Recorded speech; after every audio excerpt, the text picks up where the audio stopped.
Mental illness robs you of everything, leaving you stripped for pajamas and pills, for which you line up 3 times a day when you're in the hospital.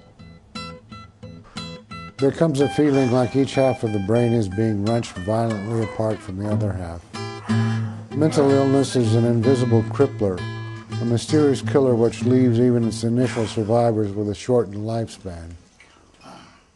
I live my life like other people in lots of ways. I get up sleepy, yawn and stretch and head for the kitchen for coffee while mentally thinking of the day's responsibilities. For me, being laid low by this disease has completely changed everything in my life, save for the need to breathe and the universal quest for peace and fulfillment. Caffeine and nicotine to get going. Nicotine is useful in mental illness. You find many consumers of mental health totally addicted to smoking. Nicotine is a drug named after Jean Nicot, who introduced the substance to France in 1560.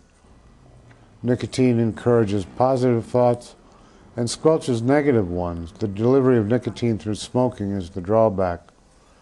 I usually go through about 3 packs of Camel menthols a day in a way of self-medicating for schizoaffective disorder.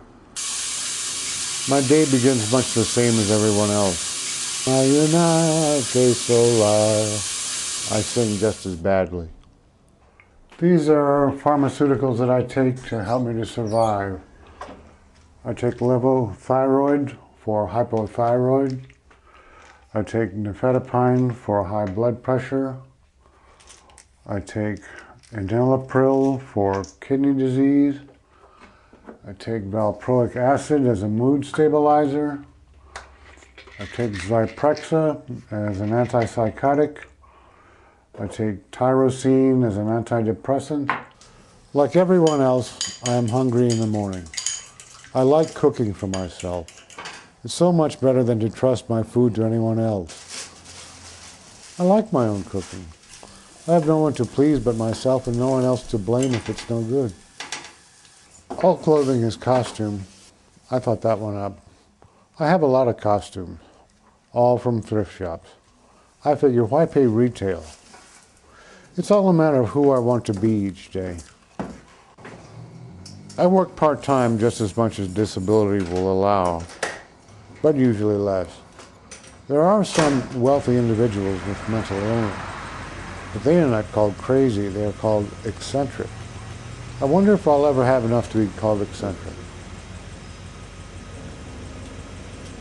I go to CHARGE, which stands for Capitol Hill Action and Recreation Group. They are a small private psychiatric clinic in business for over 15 years. I work here at the clinic 2 afternoons a week, answering the telephone and receiving visitors and consumers. The work can be stressful, but I enjoy it. CHARGE gave me a certificate for 10 years of successful employment at a party with 2 other long-term workers. They bought a big cake. Here is the lobby of the clinic where I work. I work at this desk. Some days are more enjoyable than others. It's like that for everyone who works, I suppose. After getting very sick at an executive job in Manhattan, I thought I'd never be able to work again. When I first took my job at CHARGE, I thought the ceiling would cave in on me, or that a lynch mob would come to get me. Obviously, the lynch mob got distracted somewhere else because I'm still happily at work. I have a chance to work with the professionals to manage my symptoms, to make things better for those still to come along this very painful, frustrating, and frightening path. I have participated in research with the University of Colorado, but on a day-to-day basis, the second part of what is different for me is the fact that when I have a dispute with another, which always happens to everyone, I must always question the part I play in the situation. Towards this end, I consult with a psychiatrist about every 6 weeks and with my therapist once a week or so. My therapist, David, has got a lot of the art I've done. Oh, yeah? His art, in turn, is seeing to it that I stay halfway stable. He patches me up when I need an adjustment. We use my journal as a source of material, a reference point for unlocking my moods and thoughts. In the end, I'd have to say that I have in fact suffered in my life, but in lots of ways. In spite of the cost to me personally, and of course the impact I have on those who care about me, my life is still worth living. I am blessed with a creative mind which distinguishes me, as with this novella I worked on over a 26-year period.